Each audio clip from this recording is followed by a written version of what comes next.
y'all. Hi. We're on a campsite called Nebraska Tailwater Campsite. It's Corps of Engineers. We're parked and have a little road and then the Missouri River right in front of us. Yeah, not much around here, but they have, if you like fishing and boating and swimming and that's right here. But when you look across the way, you're in South Dakota. So stay tuned to see what we did while we were here. Yep. Just an itty bitty bitty about a couple on the road, driving an RV, pulling a toad. No place special to roam, not looking for a home. Won't you come along with us? We are RPlaceTravels. We're at Nebraska Tailwaters, Army Corps of Engineers. And this is actually the view right out of our window, our front window of the RV. So that which you're looking at is actually the Missouri River. So once upon a time, about 200 years ago, Lewis and Clark was floating down this river. The campsite that we stayed at is called Nebraska Tailwaters, and I had to look up what tailwaters means. Tailwaters is after the water goes through a dam, the water right after the dam is called tailwaters. So that's why it's called Nebraska Tailwaters, because it's on the Nebraska side, and the campsite's located right after the dam. And the dam that's there is called the Gavin's Point Dam. Gavin's is apparently a name of an early settler in the area. It's an hydroelectric power plant. It was finished being constructed in 1957 by the United States Army Corps of Engineers. So right there next to the dam is the Lewis and Clark Visitor Center. So it's kind of a little mini museum in itself. The campsite that we're at is the Corps of Engineers campsite. And so there's a big history in the Visitor Center about the Corps of Engineers. How they started. And I guess apparently they've started, which I didn't know, is this Corps of Engineers actually dates back to 1775. George Washington, he needed a chief engineer, and that's where this Corps actually got its roots from. Mm-hmm. And I asked them while we were there about if they're connected to the Army, and they are. Even though that they're a private organization, they still have to ask permission from the Army when they do any building or any projects that they do. They still have to get it approved from their head person, which is part of the Army. Yeah, it's a joint civilian Army together, but it's run by the Army. They have the final say-so. So the Visitor Center had the section on the Army Corps of Engineers. It also had a section on Lewis and Clark. It also had a section on the Native Americans. So it had a little interesting history right there in the Visitor Center. Yeah, it told about the dam, them building the dam. The dam, yeah, all about building a dam. And then when we were leaving, they had a stamp. And so I asked them, I said, what was the stamp for? And they said, those passport books. And I go, oh, we have a passport book and I don't have it with me.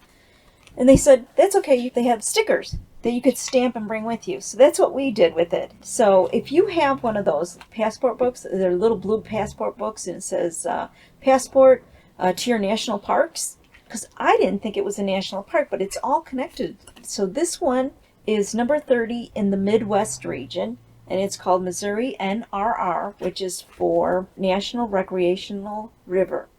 And they have a bunch of parks that are not like the major, like Yellowstone National Park, but this is all part of it, which I didn't realize it. So we got our first stamp there. As we were looking at it, when we were in Florida, we missed so many of them. So if you have your little blue book, probably leave it in your car, so then you can go out and get your stickers. There's like tons of them.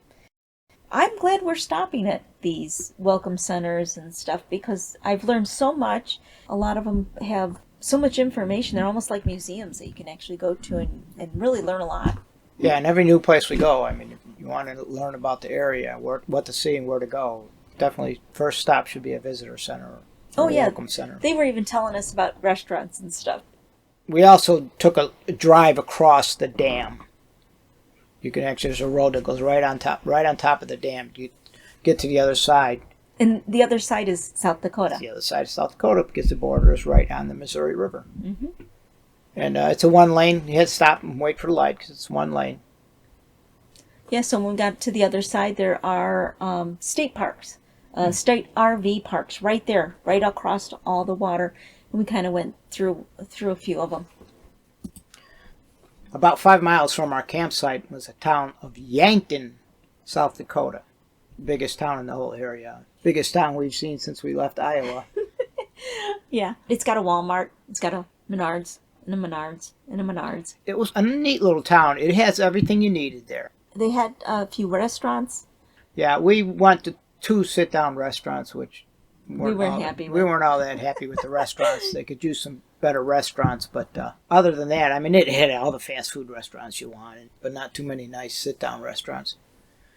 Downtown was a neat little downtown. One road downtown, but it looked like your typical small town downtown. Mm-hmm. It was more professional buildings than retail. Yeah. So it's not like you can go downtown and do some shopping or even window shopping or anything. Yeah, they had a couple little stores, but not very many. Yeah, I kind of liked the town. Yeah, I did too. So. If you live in a small town, that would be great. This is the main road. It's not Main Street, because 3rd Street is the downtown, but this is the main road going through the town that you're seeing that we're driving through. And it has all the major stores. It's virtually the only commercial road in the whole town. Everything is there on that road.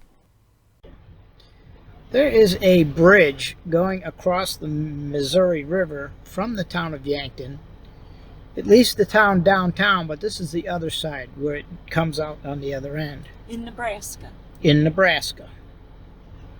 So apparently it looks like you go up over the top to get across, but apparently you can also walk on the bottom level. Where the railroad was. Apparently, yeah, it looks like it's an old railroad Bridge. And there's no railroad anymore, so they made it into a walking path. But kind of unique, something different. Yeah. This bridge is called the Meridian Bridge, and it was built in 1924, and it's actually a double-decker bridge. Originally, it was an automobile bridge, and then they quit doing that, and they turned it into a walking bridge. Yeah. I wish we would have known about it beforehand. We probably would have brought our bikes over and rode around on it. One of the places we visited in the town of Yankton is the Mead Museum. It was a hospital at one time called the Dakota Hospital for the Insane. It was built in 1882. Beautiful place. And the part that they made into the museum section housed all women. Beautiful, beautiful staircase. It was just... Yeah, the entrance, the foyer was just gorgeous. Yeah, with the well, staircase. even the outside. Where we were at, it was all women in Yep. there. So they had pictures of the women that were there, what they were doing as their recreation, and some of the programs that they put the women through. The pictures that they did, they said that they were ahead of their times because they didn't strap them down and do that kind of stuff. They let them do recreation as a therapy at the hospital.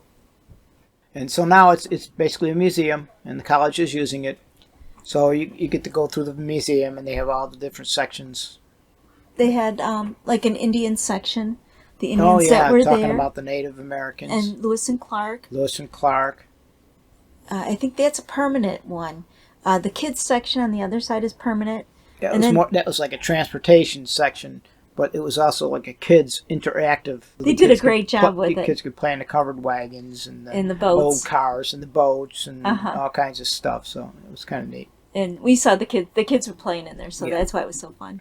And then upstairs, they had the boat motors on one side, and then they had the thing about the radio station there. So the ones upstairs actually rotate.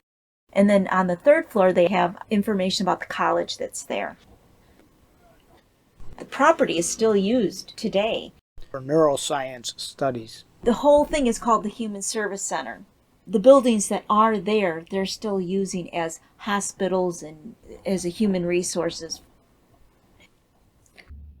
Hi, good morning. Good morning.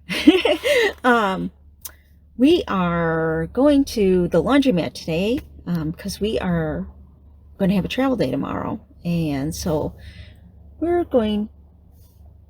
Hi. Well, we usually have a whole list of things to do before travel day. Yep. So we don't have to do it on travel day. Yeah. Most of it's traveling to get things done, like going to the laundry, going to the grocery store, going to Menards, Bob's favorite place. One of Menards.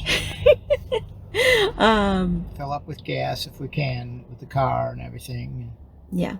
Get everything taken care of before we leave. Everything we have to do in town. We go basically run to the town and do everything we can do in town.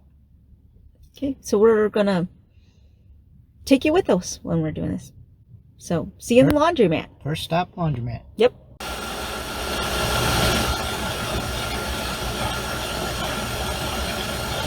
Life is spinning out of control.